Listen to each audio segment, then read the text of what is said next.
Let's take a look at Insert Object, which was first released in Photoshop Elements 2026. Here I have open a snapshot from my camera roll. I'm wanting to add a little halo above this dog's head. Instead of looking for a halo in my stash or fiddling with a PNG object that I find on the web, I'll try adding one using Insert Object. So in the toolbar, under Generative AI, click on Insert Object. You'll be given a brush. You can change the size of the brush in the tool options, or you can change the size of the brush on the fly by pressing the right or the left bracket key. Use the brush to tell Photoshop Elements where you want your object placed. I want a halo over this little dog, so I'll click and drag approximately where I want that halo to be placed. If the color or opacity of this overlay is not working for your image, then you can click on the settings icon in the toolbar and you can change the color or the opacity. Next, tell Photoshop Elements what you want to create. I'm going to keep it simple and just say that I want a halo. That seems pretty obvious to me, so I'll click Generate. This is to show you that words will matter. You're going to have to be descriptive when you enter a prompt. One-word prompts are probably not going to work. So I'll click OK.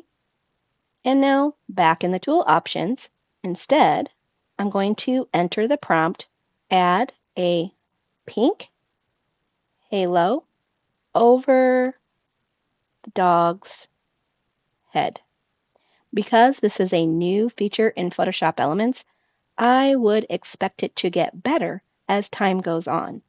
And I would also expect myself and you to get better at descriptions as we go on using the feature.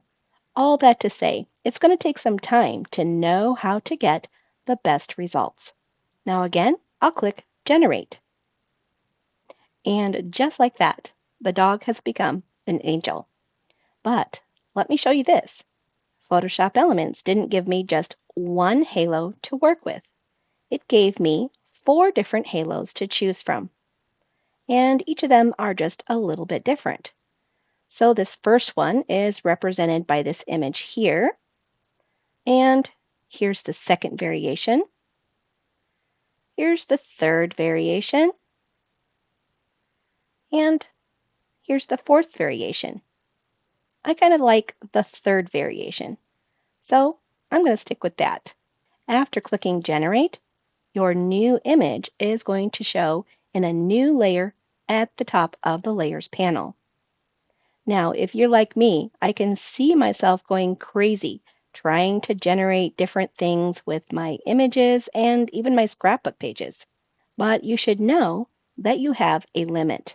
Back in the tool options, there's this little icon that if you click on it, it's going to show you how many generative credits you have left. Everyone starts with 250 credits for free. That means that you can click on the Generate button, and every time you get an output, that will take away 1 credit.